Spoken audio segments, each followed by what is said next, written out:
예, 오늘 검찰의 압수수색으로 사법농단 수사는 본궤도에 올랐습니다. 취재기자와 함께 한 걸음 더 들어가 이야기 나눠보겠습니다. 박민규 기자, 이 검찰이 강제 수사라는 강수를 둔 것, 아무래도 법원이 지금 건네주고 있는 자료가 충분하지 않다, 이런 판단을 했기 때문이겠죠? 네, 그동안 이 자료 제출을 둘러싸고 검찰과 법원은 계속 협의는 해왔습니다.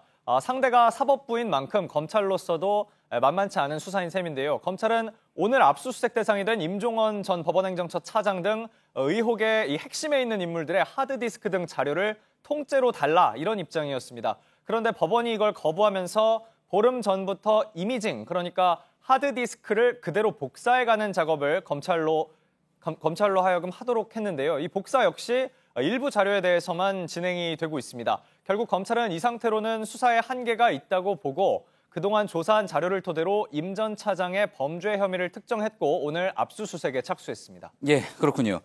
자, 그런데 또 많은 시청자분들이 앞서 저희가 보도해드렸던 부산 법조비리 사건과 또 이 사법농단 사건이 어떻게 연관이 있는 건지 궁금해하시는 분들도 많을 것 같습니다. 이 부분에 대한 간단한 설명을 좀 해주시죠. 네, 사건을 간단히 설명드리면요. 2015년 부산고등법원의 A 판사의 비위를 법원행정처가 알고도 덮었다는 의혹입니다. 해당 판사가 건설업자 정모 씨에게서 골프 그리고 술 접대를 받았다, 이런 진술이 검찰 수사 과정에서 나왔고요. 이를 당시 검찰이 법원에 알렸지만 별다른 징계가 없었던 겁니다. 해당 판사를 조사하지도 징계위원회를 개최하지도 않았는데요. 검찰은 당시 임종헌 법원행정처 차장이 이렇게 별 조치를 하지 않은 게 직권남용 그리고 직무유기에 해당한다고 판단을 했습니다. 그리고 오늘 압수수색 영장에 이런 혐의를 포함했습니다. 중요한 건 이 부산 법조비리 사건이 상고법원과 맥이 닿아 있다는 겁니다. 해당 판사, 이 A 판사는 박근혜 정부 청와대의 현기환 정무수석과도 가깝다는 얘기가 있었습니다. 그런데 이 현기환 수석, 청와대를 상대로 한 로비 창구로 사법부가 앞서 지목했던 인물입니다. 때문에 당시 수건 사업이던 상고법원 신설에 힘을 쏟던 양승태 사법부가 청와대와의 관계 등을 고려해서 이 판사를 봐준 게 아니냐, 이런 게 검찰 판단입니다. 예, 사법농단 사건의 중요한 또 다른 단서가 그렇게 된 거군요. 자, 근데 임종원 법원행정처 당시 차장, 박근혜 정부 청와대에 여러 번 들어갔습니다. 그 구체적인 시점도 파악이 됐죠? 그렇습니다. 임 전 차장은 2013년부터 2015년 모두 7차례에 걸쳐 청와대에 들어간 걸로 파악이 됐는데요. 특히 시점이 주목됩니다. 첫 출입은 2013년 10월 29일입니다. 사흘 뒤에도 청와대를 찾았습니다. 당시는 국정원 댓글 사건으로 원세훈 전 국정원장 재판이 한창 진행 중일 때입니다.